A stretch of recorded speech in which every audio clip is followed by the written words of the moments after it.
No, I'm just playing. That's to all my WWE fans out there. Roman Reigns. You got to acknowledge us now, baby. The Boston Celtics, your 2024 NBA champions. You know it, baby. All because of JB, Big Al, JT, Kristaps, Derek White, Drew Holiday, baby. Drew fucking Holiday. I mean, come on now. Really? Thank you, Milwaukee, and thank you, Portland. Thank you, Milwaukee, for thinking Damian Lillard would be a huge upgrade over Drew Holiday. Thank you, Portland, for not trying to give Drew Holiday to Miami. Miami fans, how y'all feeling now? Huh? Since y'all try to go back and talk shit about how we haven't won one in 16 years, what are you going to say now? Where's Jimmy at? Oh, Jimmy's in Cancun again. Where's Jimmy at? Is Jimmy still in the playoffs? Oh, I haven't seen him since last year. Oh, I'm sorry.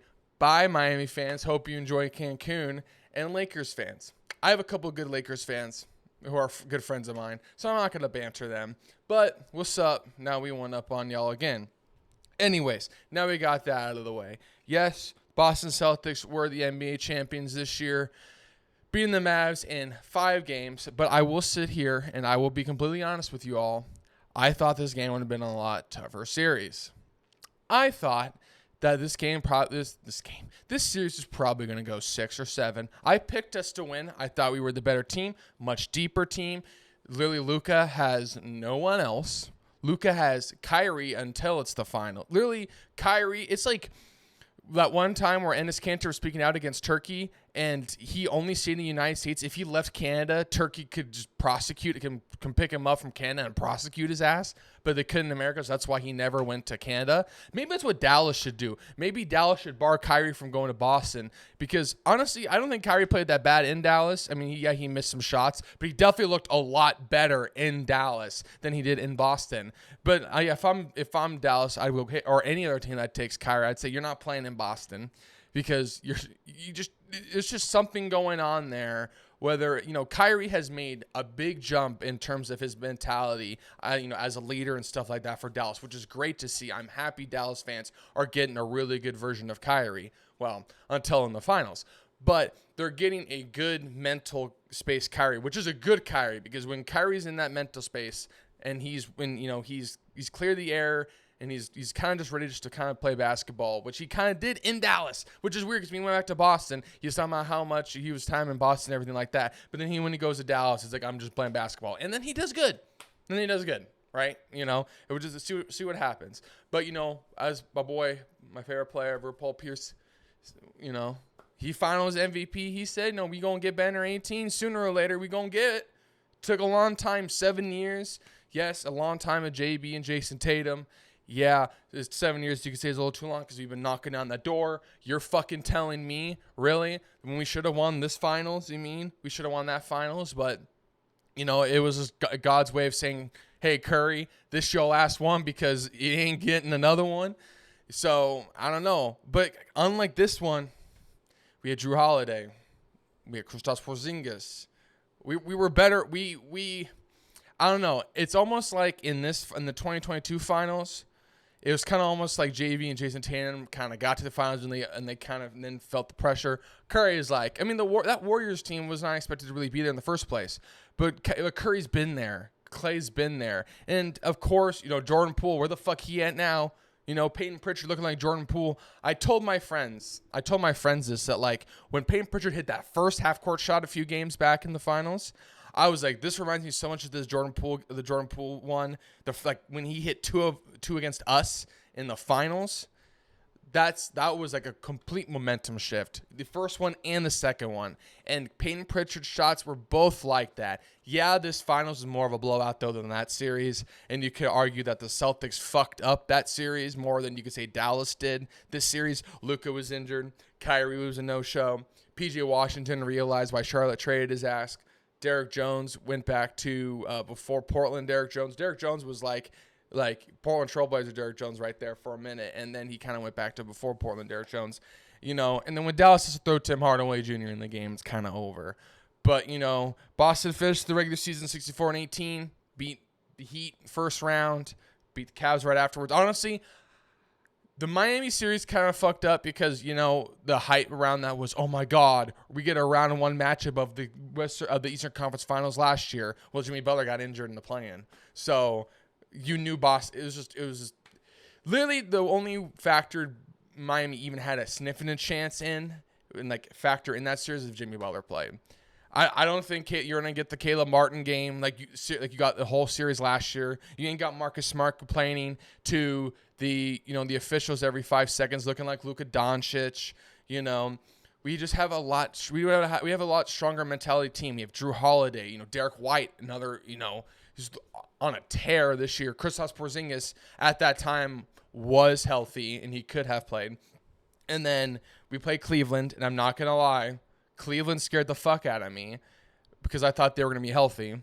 Turns out they weren't, of course, And then real quickly, before anyone talks about shit about the run that the Celtics ran on this year about everyone being injured, yeah, where was that same energy when Curry and all them won their very first title with Harrison Barnes and all that? They freaking ran through the West when everyone else was injured, and everyone was propping up them and saying look what they did. It's just not our fault everyone else got injured. But at the end of the day, we were the best team. We finished 64-18 in the regular season. We were the best team throughout the whole year. So, if anything, it makes sense that the best team in the regular season won the title because we were the best team. So, sorry.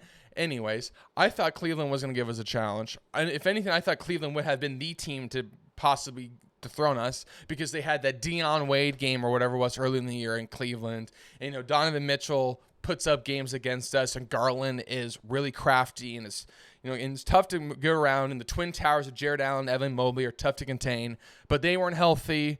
Boston was able to take care of them. Just like in the Heat series, they gave up one game that they shouldn't have, but they were able to take care of it.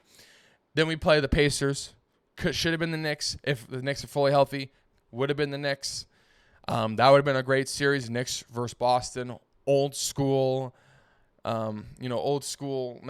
rivalry. It's not like Ewing and the Birds and the Parishes anymore. It's not like back in the day. But hey, Brunson, Holiday, Brown, and Anunoby, Tatum, Randall, Mitch Robinson, Porzingis. This has been great. Even Josh Hart. It would have been a great series all around. But took care of the Pacers. I mean, yeah, that first game. And people would have been like, oh, if Boston lost that first game, that Pacers series would have been different. I literally bet you right now, if they would have lost that first game, Boston would have came out game 2 and home and would have won by like 20. Boston just responds. They just somehow respond. Yeah, what pisses me off through the 7 years of this being a Boston team is that they go to sleep. It didn't happen a whole lot this year, which is freaking great. But sometimes they'll have a lapse. They kind of fall asleep. Not like in Game 4 of the finals where they thought it was over and they thought Dallas was going to roll over. That was just completely different. Or Boston kind of just lapses and they kind of just coast. And like they did kind of Game 1 against Indiana, and it doesn't look that great. But Boston usually does that. And then guess what? Next game, they'll hear the criticism and then they'll wake up and they'll win by like 20 or something like that. It's just how it works. But then we got to the finals. Maybe we think we're playing Dallas. Maybe we're thinking, or not when we're playing Dallas. We thought maybe playing Minnesota, maybe Denver. Kind of like we heard it was maybe be Denver all year. We're like, oh, bring it. If we got Minnesota, I wasn't that worried. I thought we would have beaten Minnesota no problem.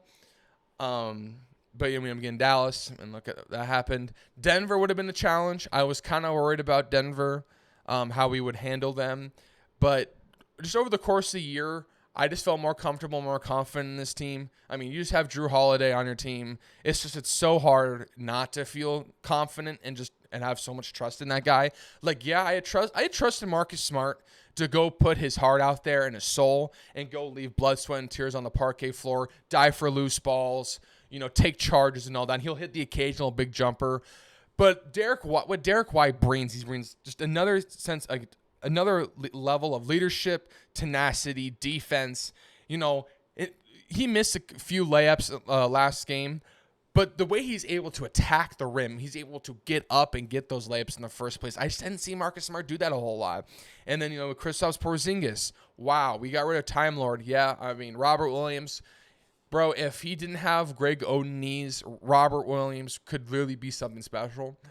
But the problem is that he has Greg Oden knees, and we had to get rid of him. We just had to if we wanted to make that next step, and we got Porzingis. And, yeah, I mean, it's hard not to be up here and be happy about and not be so happy for this team.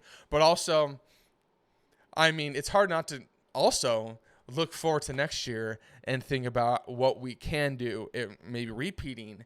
But at least winning this year takes all that BS weight off the JT's and JB's shoulders about, oh, can they do it together? Oh, I don't know if they could be compatible on the floor, both try to play ISO ball, and that's not good team ball. Oh, you might need to move one of them. Oh, I don't know if you can pay both of them and stuff like that. No, get the fuck out of here. We fucking want it, and what are they going to say now? Well, now they're moving the goalposts on ESPN and everything. Oh, no, we should have expected them to win a couple more by now.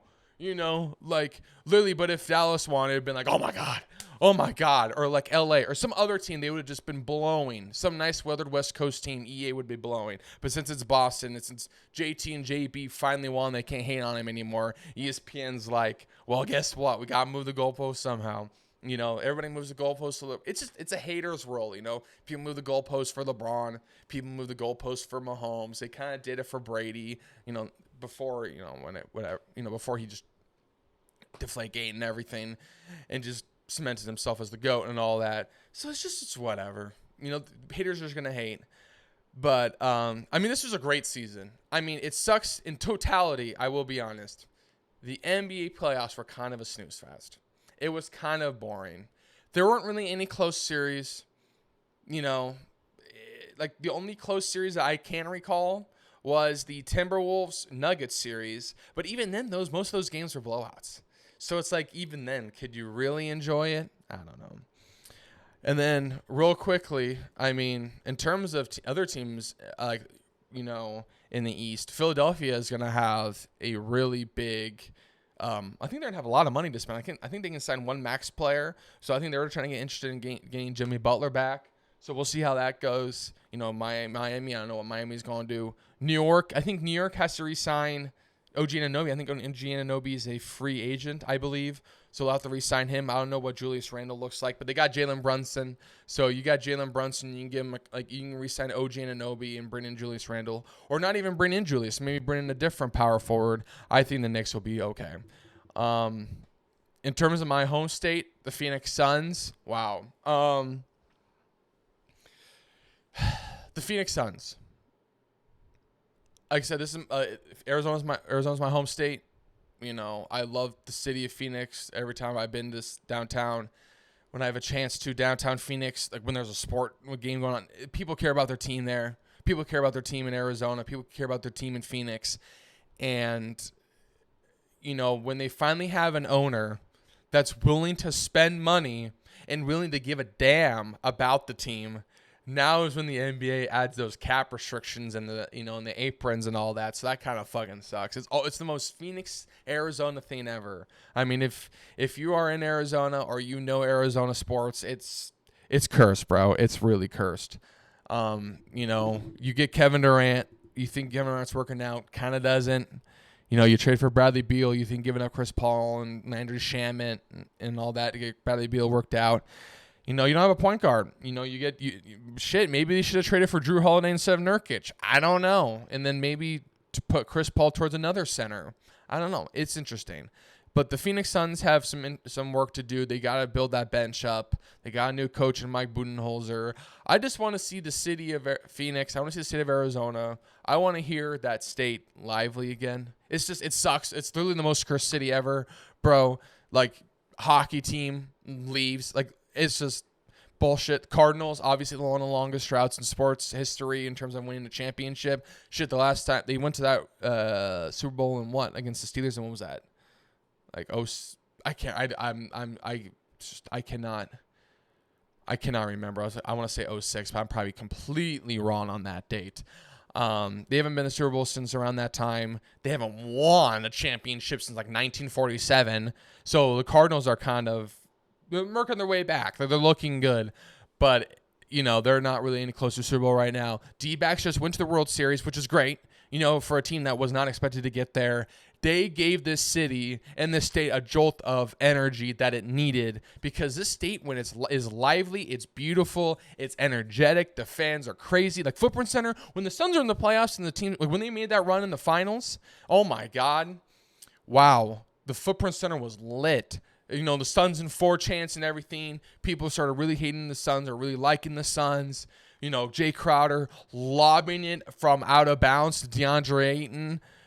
No, it was just a big, that this city, the state of Arizona, if you go there, it's just different when at least when their teams are decent, because people go out.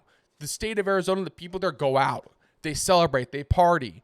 You know, they don't stay inside, you know, like my hometown, Portland, Oregon, where literally shit's closing down for days because no one wants to go outside. People are out in Arizona. When you go there, when I visit downtown and go to other places, holy shit, people are out.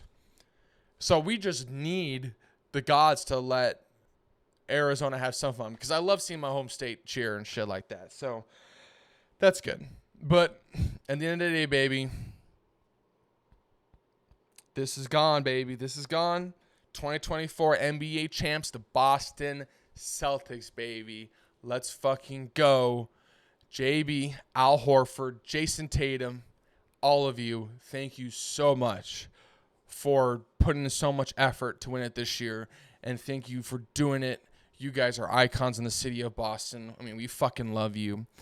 If you have enjoyed this video, you probably haven't, because I bet you clicked on this because y'all are rival fans and stuff like that. So if you guys are hating, that's okay. You can still hate and like the video. Please do like the video if you enjoyed. Please hit the subscribe button on this channel if you do enjoy and want to see more content. This is my first actual Boston Celtics video because I got off my lazy ass and I finally started doing a YouTube channel other than just my Twitch. So I just posted a D-backs video because that's my favorite baseball team. I did a Cardinals video because that's my favorite Cardinals team recently. And now I'm doing a Celtics one because it's the end of season and we just won the NBA Finals. So I'm not a bandwagoner, you haters. So anyways, thank you all for tuning in. And if you do enjoy live content, please do hit the follow or subscribe button on my YouTube. I do go live and I stream video games. I stream FIFA, Madden, Call of Duty, or like just not all Call of Duty. I stream new Call of Duty, old Call of Duty, because let's be honest, the old school Call of Duties are much better than the new ones. And so please, tune in. It's free if you just want to hit the subscribe or follow button over on my Twitch at Hendog. It's the same thing as my YouTube. And then, here we go to baseball season, and hopefully football season really hurries up because now this is a dead period. So other than that, I hope you all have a good rest of your day. I love y'all, and peace.